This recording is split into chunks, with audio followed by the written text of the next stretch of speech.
Paz a graça, amada igreja, em nome de Jesus. Estamos aqui reunidos esta noite para continuarmos nosso culto, porque estamos sempre diante do Senhor. Não há nenhum momento da sua vida que Deus não está diante de você e não te vê e não sabe o que você faz, o que eu faço, o nosso coração, o que está passando por dentro e por fora. Porque Deus nos conhece. Deus nos conhece além daquilo que nós não nos conhecemos. Precisamos entender, amados irmãos, esse fato. Deus nos conhece melhor do que aquilo que a gente acha que nos conhecemos. Amém? Vamos orar? Senhor, meu Deus e meu Pai, obrigado pelo teu maravilhoso amor, pela tua maravilhosa graça derramada em nós na cruz, porque o Senhor se mostrou um Deus benevolente, maravilhoso, que nos amou a tal ponto de que nós que não merecemos nada da tua parte, a não ser o inferno, mas o Senhor deu seu Filho naquela cruz sem pecado, sem mácula nenhuma, para morrer em nosso favor, e assim o Senhor constituiu uma igreja de reino de sacerdotes, de pessoas que estão sobre essa terra para pregar a tua palavra, pregar o teu evangelho aos quatro mundos dessa terra, queiram eles ouvir ou não queiram.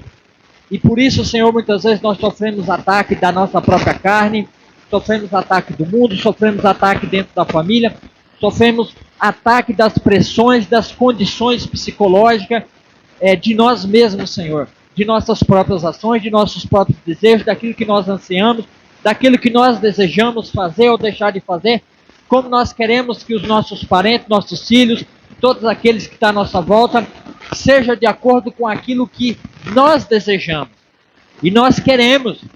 E isso parece bom, mas o Senhor prova cada coração, porque a tua palavra diz que o homem prepara ou faz os seus próprios caminhos, mas ao Senhor dá cabo de cada um deles. É o Senhor quem decide, é o Senhor que dá finalidade. Estamos passando por tempos difíceis, Senhor, batalhas lá no mundo, batalhas no mundo lá fora, batalhas dentro da igreja, batalha dentro de nós, batalha com as circunstâncias, batalha em todos os momentos, Senhor. E nos ajude, nos dê sabedoria, Senhor, nos dê capacidade, nos dê poder pelo Seu Santo Espírito para que possamos vencer tudo isso nesse mundo que nos aflige. Nós, a nossa igreja, ajudando o nosso pastor, a esposa dele, os filhos dele, os netos dele.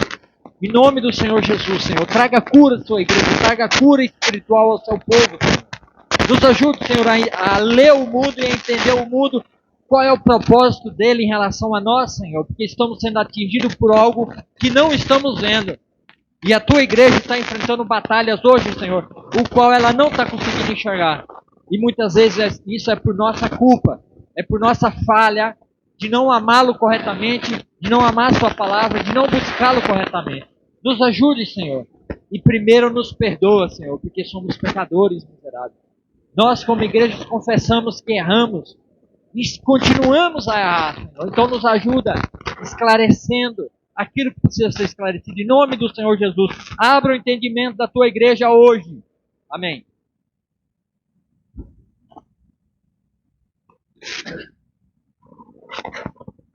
Meus amados, o pastor me pediu, me avisou de última hora. Estou numa batalha até agora. Obrigado. Obrigado, meu irmão. Porque temos passado por dias difíceis. Não tem sido fácil. Temos sofrido pressão. Muitas vezes, quando nós não queremos tomar, aqueles que não querem tomar parte do que acontece fora da sua própria vida, está alheio do que está acontecendo lá no mundo lá fora. Mas nós, eu, o pastor, aqueles que são homens de Deus, que tem que trazer a palavra, que tem que trazer o ensino, nós não podemos viver essa vida simples. Muitas vezes que vocês trabalham, têm suas vidas, não assistem televisão, não sabem de política, não sabem o que está acontecendo lá no mundo, o que o mundo tem feito para trazer lutas, para trazer dificuldade para a igreja. A gente tem, eu e o pastor, nós temos orado, a gente tem visto o que o mundo tem preparado, um crescimento absurdo do satanismo no mundo e até dentro da igreja. Temos tido casos de pedofilia, missionários, pastores que têm se envolvido, têm trazido vergonha ao evangelho, mas não o evangelho verdadeiro, porque eles são a vergonha. E não o evangelho de Deus que é puro e santo, que é o nosso Senhor Jesus. E eu e o pastor e aqueles que realmente têm orado para que a igreja progrida, para que a igreja cresça, temos sofrido ataque. Ainda bem que o nosso país não está como a Venezuela, como outros países onde o socialismo já tomou conta de vez. Ortega, um presidente aí que já fechou todas as igrejas, estão fechando as rádios evangélicas, as rádios católicas, tudo que é de cristianismo eles estão fechando. Há uma perseguição, essa perseguição é real. Ministério Portas Abertas, que trabalha pelo mundo inteiro ajudando o missionário, tem chegado no meu Gmail as lutas que os irmãos estão sofrendo no Irã, em todos os países islâmicos, aonde se for pego com uma Bíblia, se for pego orando, a família toda, desde criança, bebê, não interessa, são decapitados e mortos. E esses missionários estão lá lutando. Estão lutando pela palavra de Deus e pelo progresso do Evangelho. Mas graças a Deus essa não é nossa luta. Nosso país ainda não chegou lá. Ah, mas tem uma galera aí que quer chegar lá. Está iludindo aí, criou um falso cristianismo, um falso evangelho, né? Que é chamado Teoria da Libertação, que é um falso evangelho, um certo grupo aí, marxista socialista, que está enganando todo mundo. E todo mundo acredita e vai e segue. É um falso evangelho. Porque o propósito do falso é se parecer com o verdadeiro, para depois ele revelar a verdade do que ele é. Paulo fala isso, que para o fim dos tempos haverá o quê? Um grande engano. E o grande engano virá pelo quê? Pelo falso Cristo. Falso Cristo, nós estamos chamados de cristão. Então, quer dizer, é um falso cristão, falsos cristãos, falso evangelho. Que eles estão usando como seus agentes espalhados dentro de todas as igrejas. E todas elas têm. Não se iluda. E quando eu e o pastor olhamos para isso e vemos o perigo. Vemos o perigo para onde a igreja anda. Porque se esses tais assumirem a posição de liderança, eles vão levar a igreja à morte. E as portas serão fechadas, porque essa é a intenção do inimigo. Então por isso nós precisamos ser vigilantes.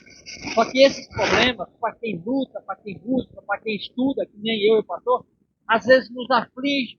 Porque nós vemos irmãos que estão no perigo, que estão no abismo, e não acordam e não deixam ser acordados. E daí nós sofremos. Eu sofro. O pastor sofre. E isso atinge a nossa saúde, porque nós sabemos muito bem. Quando o nosso emocional, por sofrer, por ver irmãos que não acordam, que não conseguem despertar para a verdade, o nosso emocional afeta. Mas não é só os irmãos na igreja, também tem nossos filhos. Que às vezes a gente vê eles caminhando por problemas, dificuldades, nós oramos, nós instruímos, nós pregamos a palavra de Deus, nós ensinamos a correta palavra de Deus, mas eles parecem não acordar. Aquilo que é mais simples. Eu tenho discipulado a minha futura nora, Ana Raquel e meu filho Felipe Edivaldo, e tenho visto as dificuldades que eles têm enfrentado. E as coisas mais simples que precisam ser feitas para destruir as obras de Satanás é simples, mas é difícil de fazer, porque exige morrer a carne, morrer o ser humano, morrer com Cristo na cruz, se arrepender desses pecados e confessar um para o outro, e pedir perdão um para o outro, reconciliar um para o outro, e repreender Satanás dentro de nós, que são esses maus desejos. Jesus falou para os fariseus, quando os fariseus que creram em Jesus, não os que não creram. Jesus diz assim: se vocês realmente, está lá em João 8, se vocês realmente crêem no Filho de Deus, vocês serão livres. Ele falou assim: livre do quê? Nós somos descendentes de Abraão, nunca fomos escravos do tema. Mas aquele que vive na prática do pecado e do erro é escravo do pecado. Não, mas nós somos filhos de Deus. Deus falou: se vocês fossem filhos de Deus, vocês faziam as obras de Deus. Porque Deus me enviou aqui e eu estou aqui. Só que vocês não querem fazer as obras de Deus. Não, mas nós somos filhos de Deus. Eu sei que vocês não vieram aqui. Vocês não vieram para me matar. Ou quem quer matar o Senhor? Eu fiz um milagre, uma obra, em nome do meu Pai. Vocês não têm demônio e essa mão.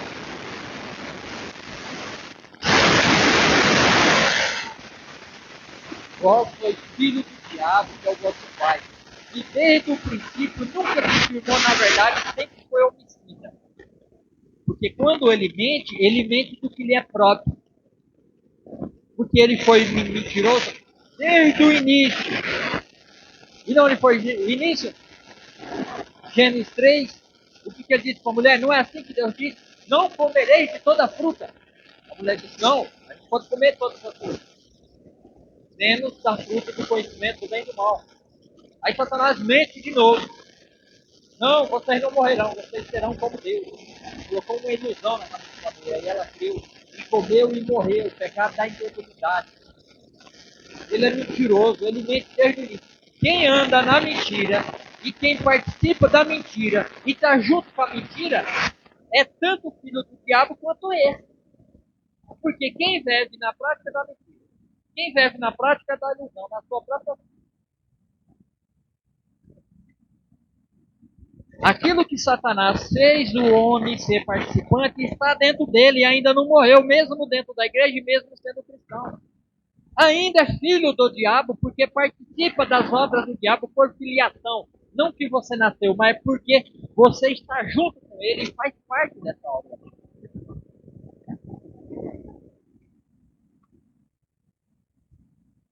Abra suas Bíblias lá em Efésios. Reconciliados com Deus, irrepreensíveis diante dele.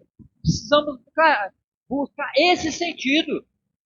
Precisamos ser crentes que somos reconciliados e temos que ser irrepreensíveis diante de Deus. Porque Deus conhece a mim e a você como você não se conhece. Você acha que se conhece, mas você não se conhece. Porque quando temos dificuldade, quando somos enfrentados pela luta do dia a dia, quando vemos a mentira, quando vemos o engano, nós não nos conhecemos e nos fazemos participantes com as obras do mal no mundo. Porque você não se conhece. Mas eu vou trazer aqui como Deus nos chamou e como Ele nos restaurou. Aquilo que Deus quer que nós sejamos. Abre em Efésios 2. Efésios capítulo 2.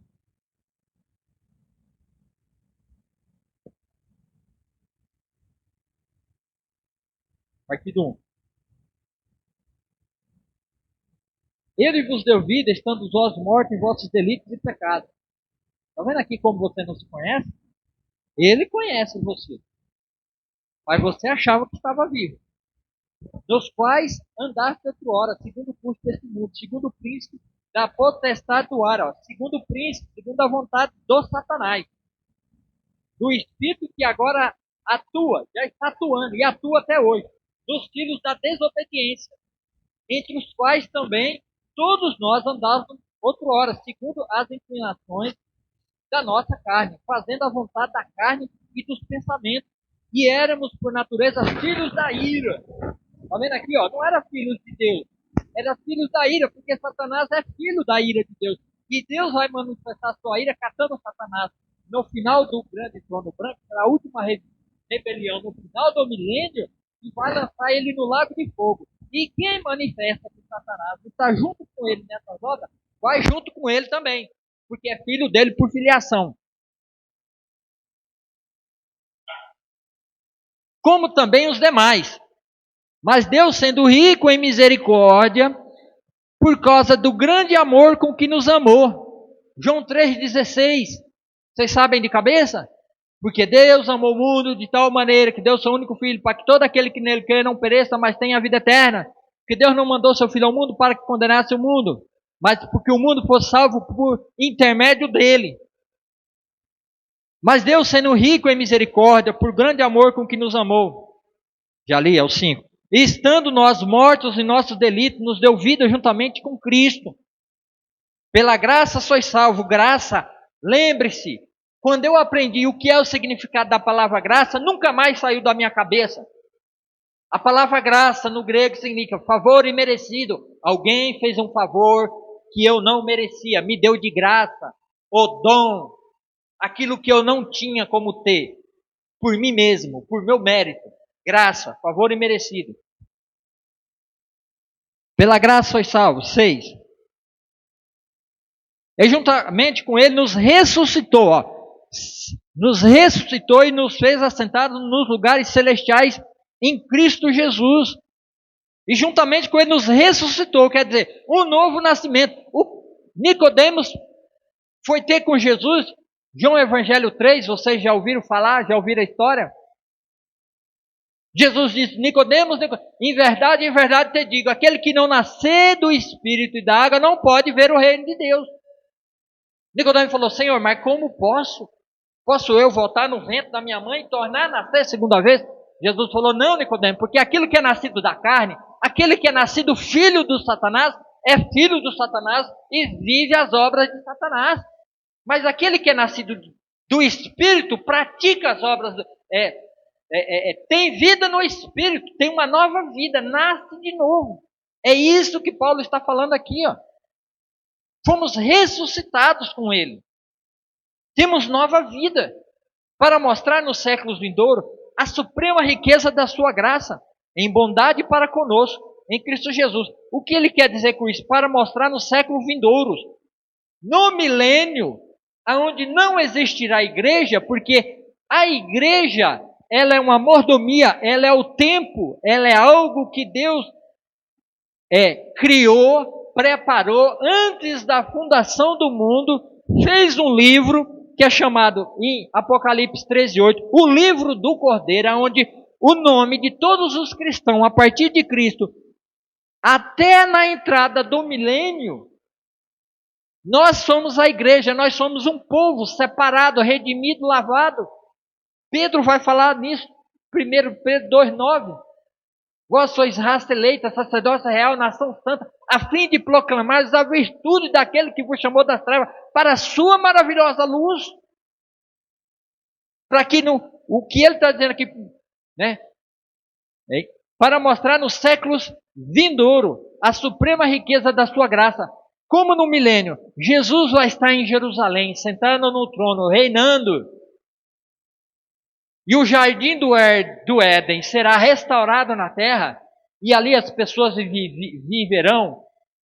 O mais novo vai morrer com 700, 800 anos. Nações vão passar a existir. Homens vão nascer, milhares e milhões vão nascer. E quando o mundo pedir um testemunho do amor, porque nós já teremos passado, a gente no arrebatamento, vamos para o casamento, na volta no final dos 7 anos de tribulação, nós vamos com Cristo reinar com Ele. É isso que Ele está dizendo, reinaremos junto com Cristo. E quando este mundo do milênio perguntar de um testemunho, nós seremos o testemunho apresentado para esses. Está vendo que coisa maravilhosa? Para que nós somos chamados? Para que nós somos escolhidos? Além de sermos já predestinados, antes da fundação do mundo, Deus nos escolheu como igreja, como seu povo. Nós não somos Israel. A promessa de Israel é terrena, é carnal, é um reino físico. A promessa da igreja, a minha e a sua promessa, é uma pátria celestial. Nós nada temos com esse mundo. E por isso muitas vezes nós sofremos. Porque queremos as coisas desse mundo. Porque queremos o melhor desse mundo. Queremos a melhor casa, o melhor carro, para poder mostrar, para poder dizer ou falar, para que as pessoas vejam. Você não foi predestinado para isso. Você foi predestinado para ser o exemplo no milênio, onde você será apontado. Esses aí é o amor de Deus. Eles são o amor de Deus. Porque no tempo que existiu uma igreja, esse povo era um povo pecador, um pecador filho do diabo, escravo do pecado e de toda a situação.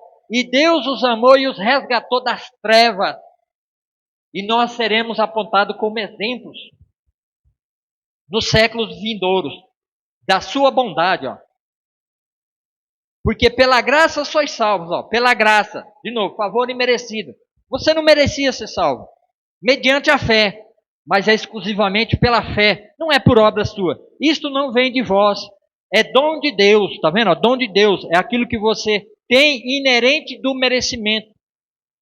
Dom de Deus. Não de obras. Para que ninguém se glorie. Pois somos feitura dele. Ó, somos feitura. Ele nos fez pessoalmente como igreja e como seus filhos. Reconciliado dele. Criado em Jesus Cristo para as boas obras, as quais Deus de antemão preparou para que andássemos nela. Deus preparou obras, não é a minha obra fazendo no mundo, não é como eu me comporto, não é como eu ajo no mundo, é conforme eu estou vivendo e eu leio a palavra de Deus, porque Jesus disse que, João 6:23, porque o Espírito é vida e dá vida. Vida verdadeira. Quando eu nasço no Espírito, o Espírito Santo pega as obras de Deus, porque o Espírito é o próprio Deus, e ele pega as obras de Deus para mim, para a sua vida, e coloca em você. E ele vai fazer isso mediante a leitura da palavra de Deus, que ele vai revelar para você a vontade de Deus para você. Porque Deus não precisa mais descer lá do céu pessoalmente, que nem fazia com Moisés no monte, conversava viva voz com Moisés, e deu 613 mandamentos para Moisés, porque Deus não pôde, porque o povo não pôde ficar na presença de Deus, no pé do monte. Moisés teve que subir e ser o mediador, o intercessor entre o homem e Deus, entre Deus e o homem. Nós não precisamos mais de mediador. Você não precisa de mediador para saber quais são as obras de Deus. Você precisa tomar sua postura de homem, aqui no caso todo, postura de homem, e ler a palavra de Deus. E ter comunhão com Ele através da sua palavra. Não, que nem Hebreus fala, não deixar de congregar, vir à igreja na quarta, na terça-feira, buscar com intensidade. Esse é o amor verdadeiro. Aqueles que me amam, obedecem os meus mandamentos e me seguem.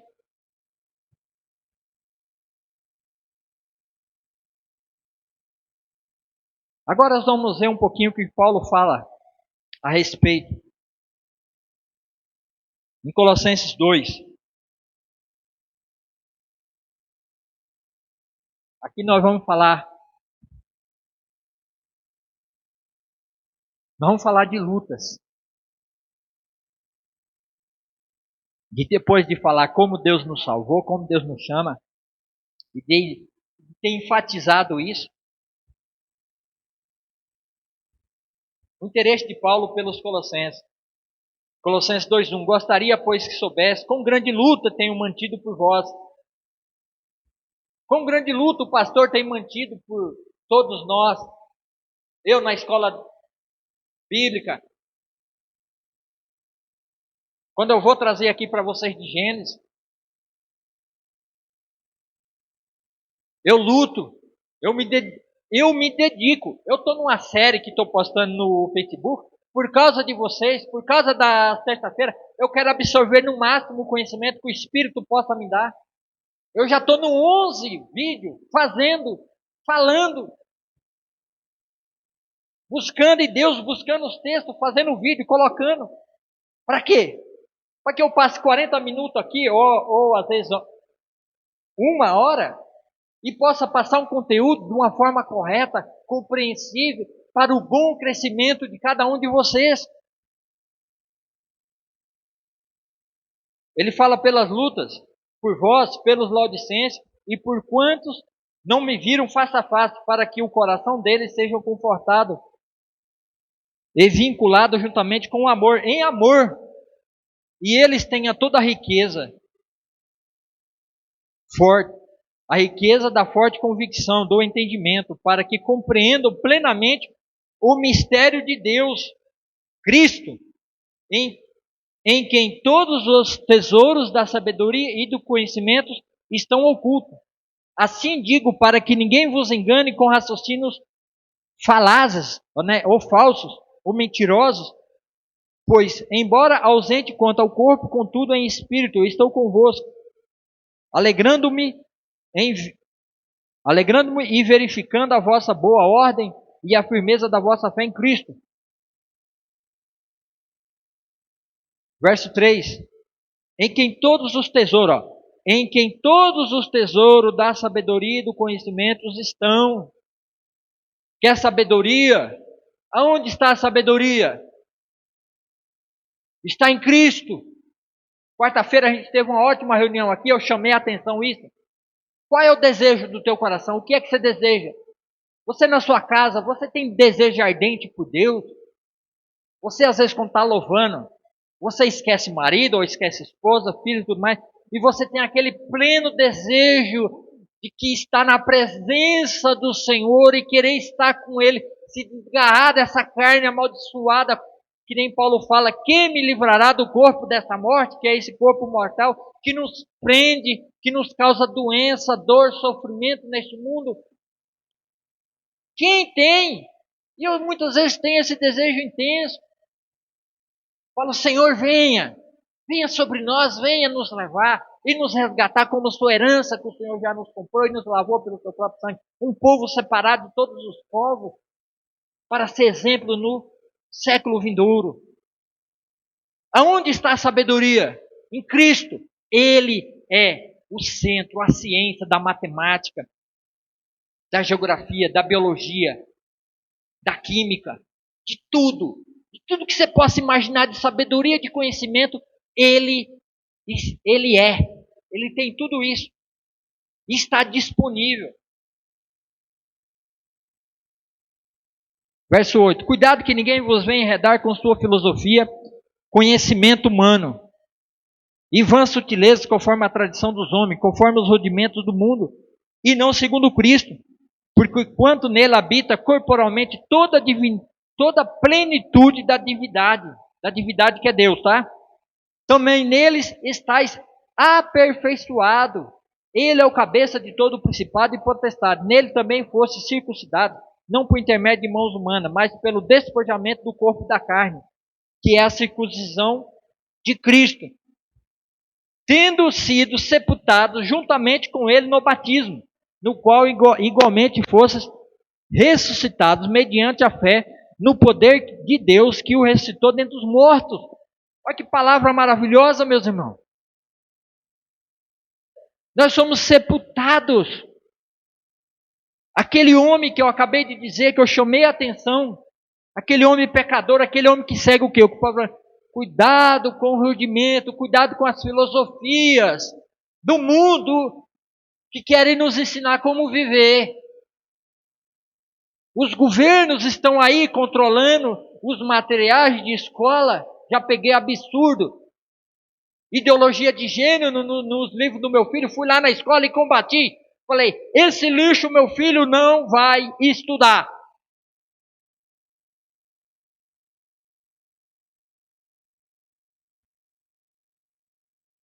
E só teve eu lá. Eu e Deus. E mais ninguém se levantou.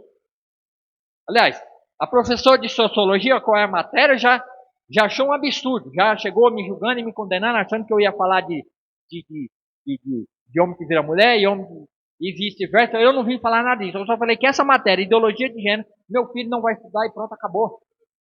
Deixa que eu explico o que é isso para ele. Aliás, já estava explicado já. Então o mundo tem sua forma de governo. E eles querem implantar isso dentro da igreja. Porque eles sabem que nós somos um povo lavado, redimido pelo sangue de Cristo, separado do mundo, e que seguimos os mandamentos e a norma de Cristo Jesus, amai uns aos outros assim como eu vos amei, e dei a minha vida por você. Porque aquele que ama, e a gente vai ver lá em 1 Coríntios 13, sobre isso, que é o amor verdadeiro. Então eles não querem isso. Então eles criaram um falso evangelho, que é a teologia da libertação, que é uma teologia do socialismo progressista, que eles dizem que eles sim têm uma revelação correta do Evangelho de Cristo, que eles querem transformar a nossa sociedade num povo socialista, mas que na realidade o fundamento deles é o ateísmo satanista, porque Deus é retirado. Deus é retirado das escolas, os filhos, os nossos alunos não têm referência mais nenhuma, não pode orar na escola, não pode falar, o professor que é cristão não pode falar, não pode ajudar. Várias câmaras e prefeituras já estão impondo lei para tirar da biblioteca. Todas as bibliotecas de São Paulo, Santa Catarina, Rio Grande do Sul, e aonde o socialismo progressista vai entrando, eles estão criando lei para que a palavra de Deus, que revela Jesus, não tenha nenhuma possibilidade de ser anunciada, mas que somente o estilo e padrão de vida que eles querem para nós é que seja ensinado e passado para os nossos filhos. Aí nossos filhos, quando cresce dentro da igreja, às vezes já tem uma mal preparação até mesmo dentro da igreja, aí chega lá no mundo, se volta contra o pai e a mãe e se torna todo aquele lixo que a gente vê na sociedade, de promiscuidade. E nós não estamos enxergando, porque temos as nossas próprias lutas, as nossas próprias batalhas.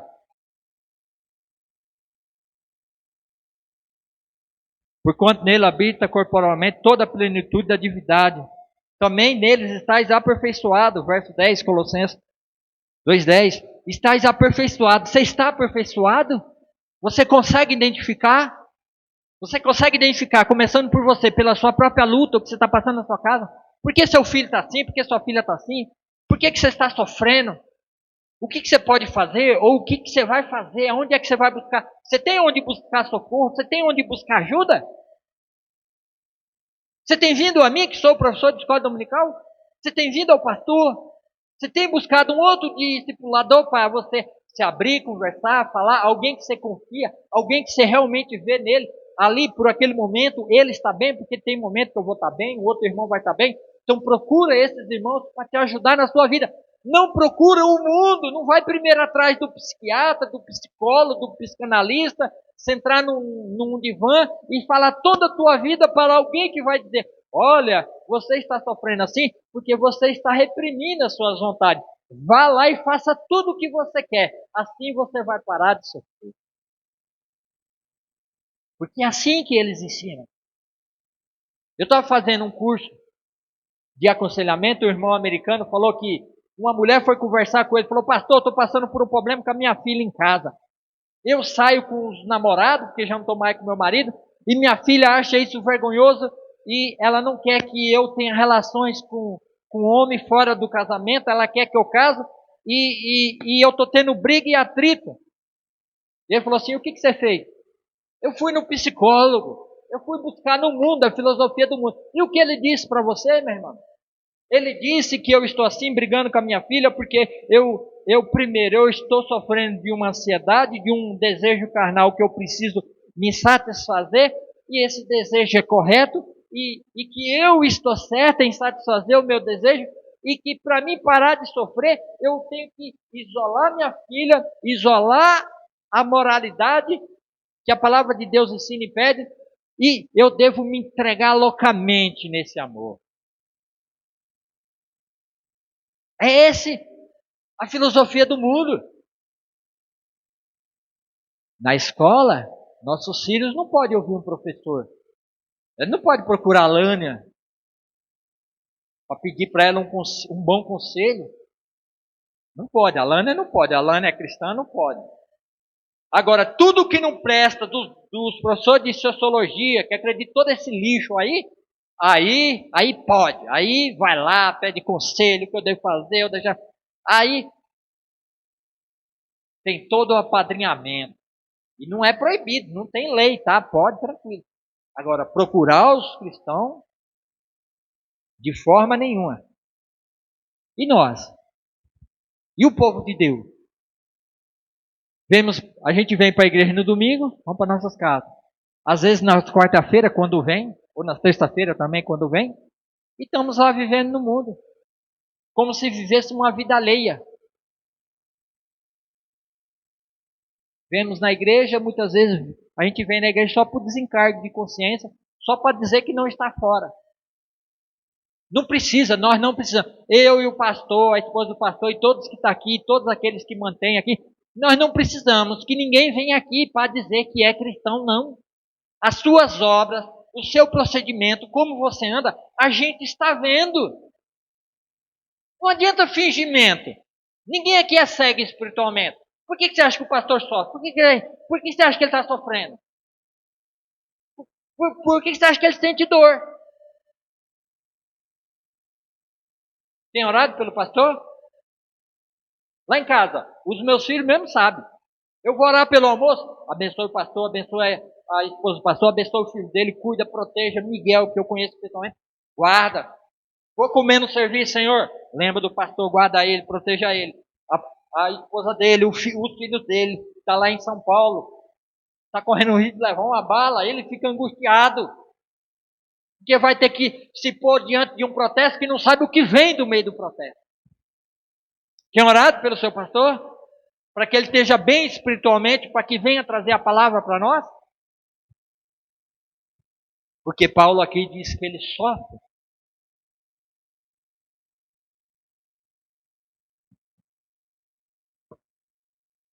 Colossenses 2:1, gostaria, pois, que soubesse com grande luta venho mantendo por vós.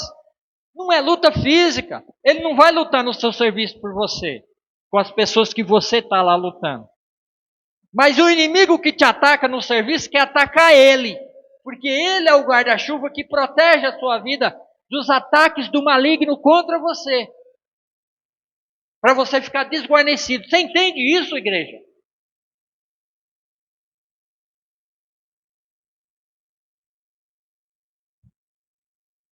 Você precisa do nosso apoio, precisa ver o nosso amor para com ele, a nossa dedicação para com eles, para que eles venham a ter ânimo, para que as nossas orações impeçam da ação do inimigo tentar qualquer coisa contra eles, contra os nossos líderes.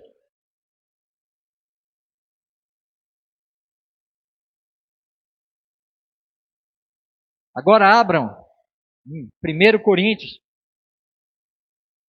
13. O amor é o dom supremo. E eu passo a mostrar-vos ainda um caminho sobremodo excelente.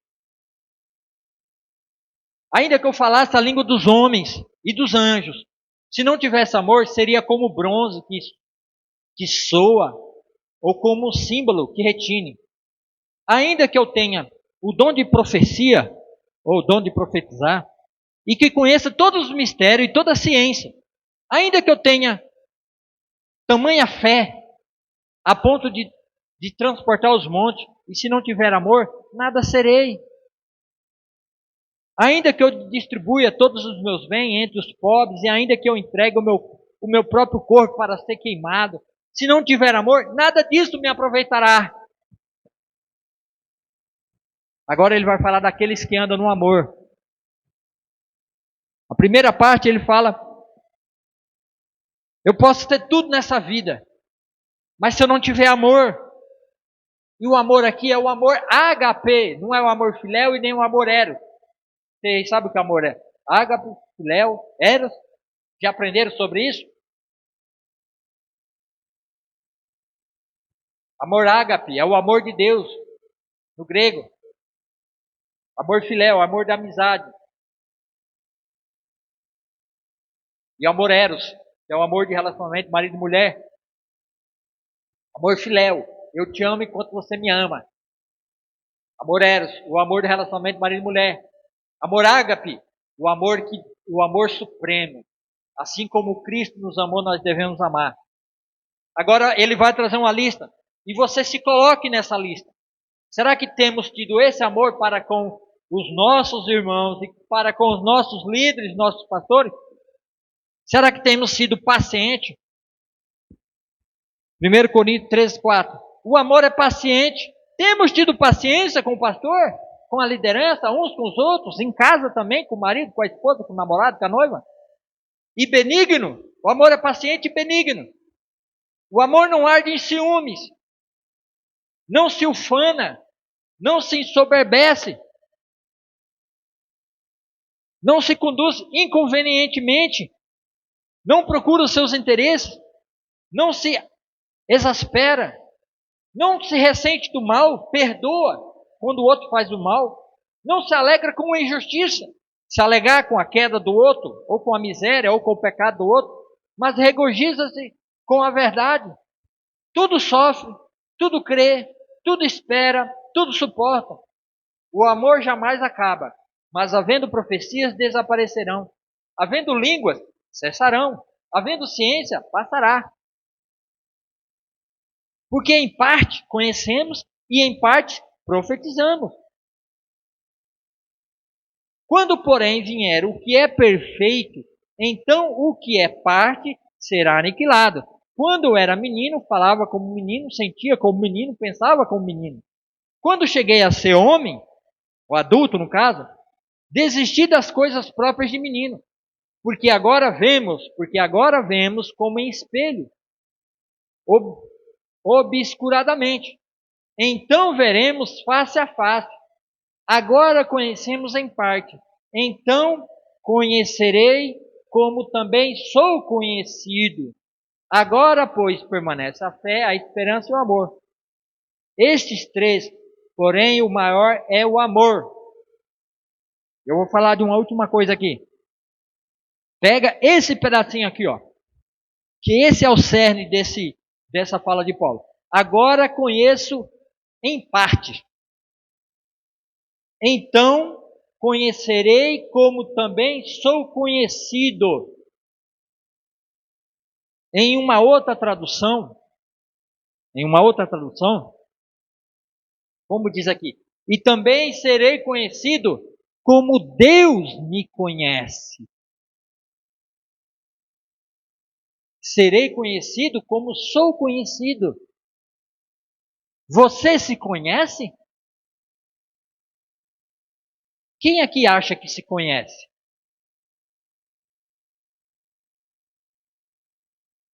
O que Paulo fala? Quando quero fazer o bem que devo fazer, não faço. Mas o mal que não quero fazer, faço. Porque isso está na minha carne. O querer fazer o bem. Mas não está em mim, de fato. O que Paulo está dizendo é o quê? Aquilo que nós sabemos em parte sobre nós não sabemos todas as coisas. Às vezes nós achamos que nós somos fortes o suficiente. Né, pastor? Às vezes nós não pode vir a luta que for, a batalha que for, que eu vou para cima, que não o pastor fala quando ele é caminhoneiro, né? Eu acho engraçado, meu menino também depois de né? Achando engraçado, né? Não com respeito ao que ele fala, mas é da forma que ele fala e ele conta, né? Com tanta avidez, né? Então fazia mesmo que eu pegava aquela carreta e colocava e pronto, acabou. Até o dia que ela tombou. Aí eu vi que eu não sabia de tudo.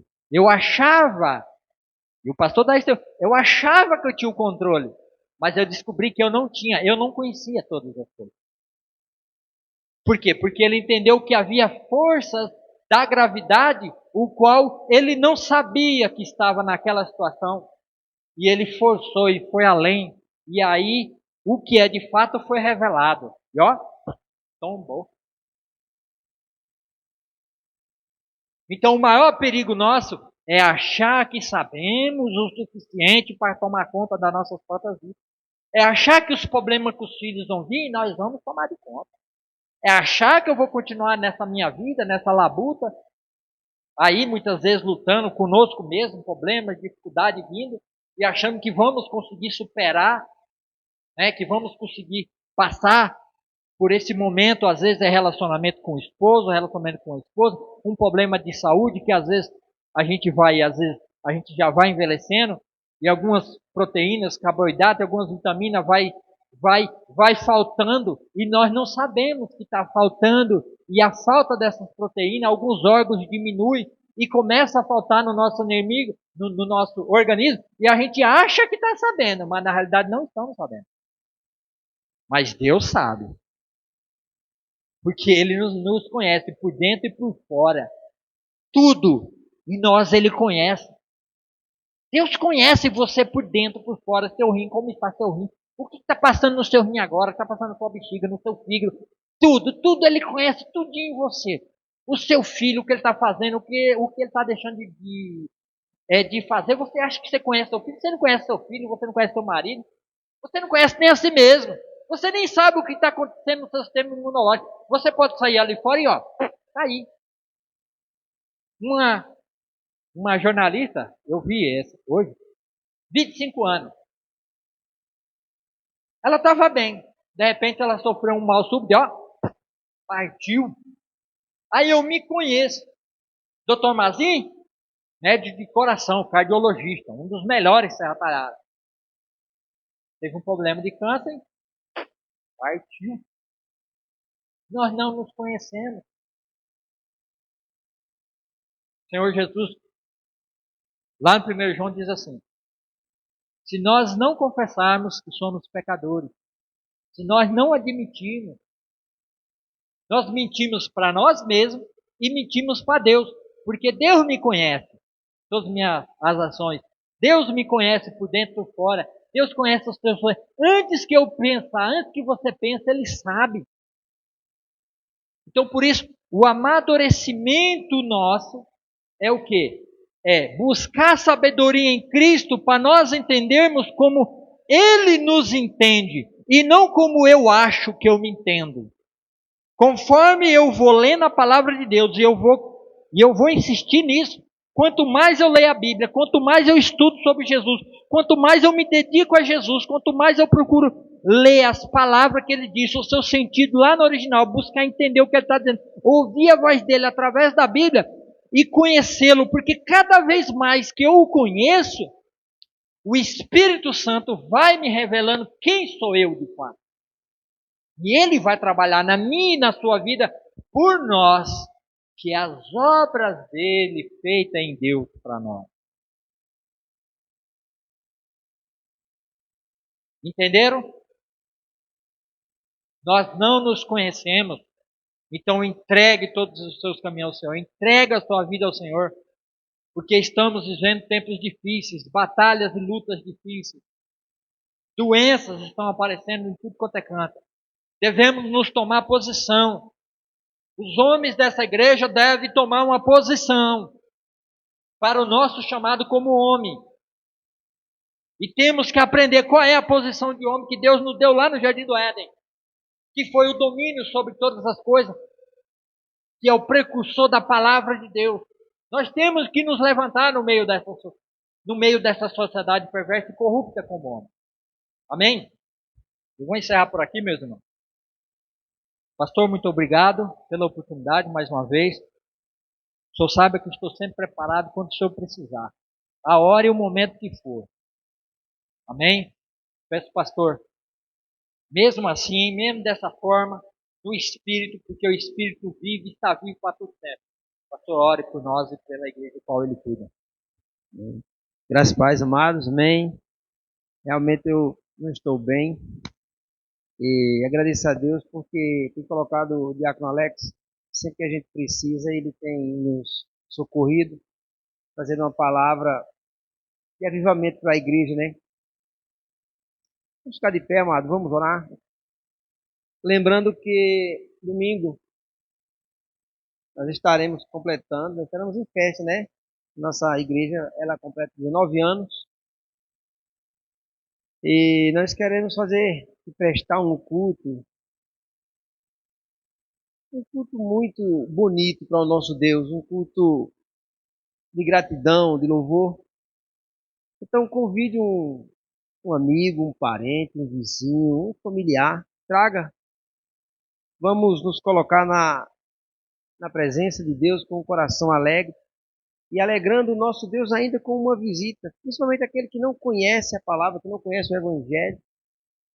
Vamos orar. Pai, nós te damos graças, Senhor. Tua palavra ela é fiel e verdadeira, Pai Santo. O que nós aprendemos aqui hoje, Pai, é que o tema central de Colossenses, como foi tratado aqui pelo teu servo, Diácono Alex, que Jesus Cristo é a plenitude e se nós estamos nele, ele é o cabeça de tudo para enfrentar todos os problemas. De fato, nós não nos conhecemos, mas nós temos aquele que é maior que todos, aquele que habita em nós, Jesus Cristo. Ele está em nós e de fato nós não nos conhecemos, porque muitas vezes, Senhor, nós queremos agir por nós mesmos. Muitas vezes, Pai, nós queremos tomar força, o problema com as nossas próprias mãos, resolver do nosso jeito. E certamente isso não dá certo.